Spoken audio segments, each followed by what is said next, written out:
Well, many people don't start blaming weight gain on the holidays until at least after Thanksgiving. Well, with us this morning to explain why October is when it can all start is our fitness expert, Wes Cole. Good morning. Good morning. Of course, all this candy. I know. It's absolutely everywhere. People really, they start thinking it's just Thanksgiving. It's right around Thanksgiving. But, you know, with all the Halloween candy laying around, it can actually start in October. And there's also some things, kind of some changing in our activity pattern we're going to go over. Okay, first you mentioned the Halloween candy. The Halloween candy, it's everywhere. And to give you an example, this right here, we got a few these bite-sized Snickers bars and some Kit Kats. It's about 600 calories right here. Oh my gosh! And you've got like just yes, a few about 3 or 4 of them. So it's just one of those things where, because they're bite-sized, we tend to just think they're okay. Yeah. We have 2 or 3 in the morning, 2 or 3 for lunch, and we finish off at night. But you got to be real careful because the Halloween candy can add up. So just tell your kids, just have 1 piece after dinner, and for you as well. So make sure you put it up because they can hang around. All that candy can hang around until well after December. I guess we need to follow the same rules we tell the kids, right? Absolutely.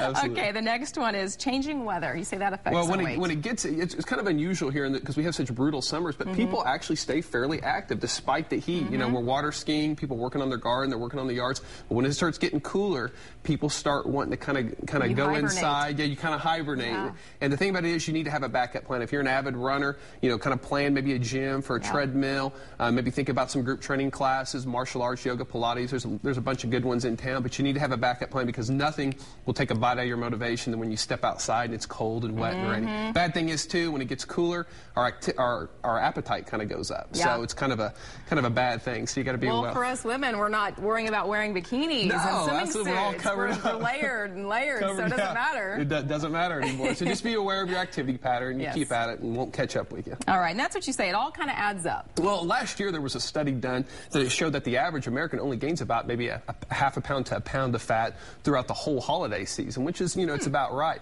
And it kind of gave people a little bit of relax. They kind of relaxed a little bit. The problem is that study, they didn't publicize the rest of the study. The rest of the study showed that the average person that gains it, they don't lose it, which is what I like to tell everybody, that weight gain, just like weight loss, usually is slow and steady.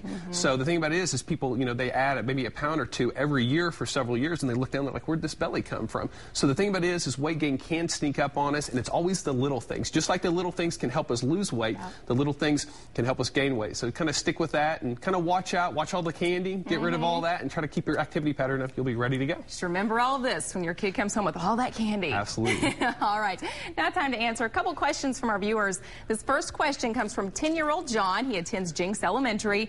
He says, will the candy I eat on Halloween hurt my muscles for soccer? Absolutely not. I think it's real important for kids to, to really, we need to teach them basically moderation in the very early part. The only bad thing that candy can do, if you're just eating a couple days, if you eat every day, it could probably cause some problems. But if you're eating it every once in a while, just make sure you brush your teeth because the sticky, gummy stuff can be real hard on your teeth. But a little bit candy here and there, enjoy. The kids need to go out and have fun. Yes. And like I said, remember, a little bit of candy won't hurt you. His soccer game's not going to suffer. It's not going to suffer at all. Okay. Our next question comes from Jenna. If I get cramps in my feet a lot, will more expensive shoes really help or just clear out my wallet? Well, I'm very thrifty when it comes to exercise, and you can skip on a lot of things, But the thing about it is with shoes, if you know any runner that's really experienced, the shoes is it's not something that you can really go real cheap on. There's a lot of great stores here in town that will size you and kind of lead you in the right direction. You don't have to get the most expensive pair in the store, but that's just really not something you want to go real cheap on. And you also have to make sure if you run a lot, that you change it frequently too. 6 months, 7 months. That's just something that you got to do if you're going to be a runner. You got to spend a little bit of cash. I'm horrible. I am so in need of a new pair of tennis shoes right now. I know, and they wear out so quickly too. And but it's just one of those things. You just got to get the good stuff. Spend a little extra money.